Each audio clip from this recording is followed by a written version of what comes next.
అరే మామ, వేరే వేరే బ్యాచులర్లు సంవత్సరానికి ఒక టూర్ ఎత్తారు, మనమైతే ఒక్కరు కూడా పోం ఎందుకురా? మన దగ్గర పైసలు ఉండే కాబట్టి. కరెక్టేరా, కానీ నా దగ్గర అయితే ఒక మంచి ప్లాన్ ఉంది. ఏంద్రా?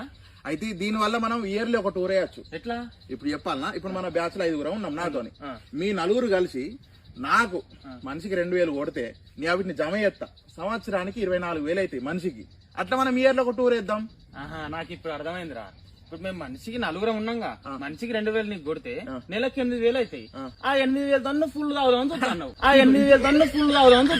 తాగుడు పక్కన పెట్టరా, తాగుదాం కానీ నేను లెక్కలు చేసి ఇస్తా కదా మీకు లాస్ట్ కు.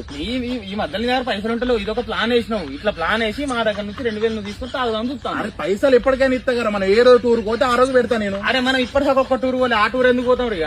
సరే ఇప్పుడు 6 నెలలకు టూర్ పోతాం కావచ్చు, లేదా 6 సంవత్సరాలకు పోతాం. మంచి ప్లాన్ వేసి లేదు ఇది మన మంచికి రా, సేవింగ్స్ అయితే నిన్నెవ్వండి నమ్ముతారా?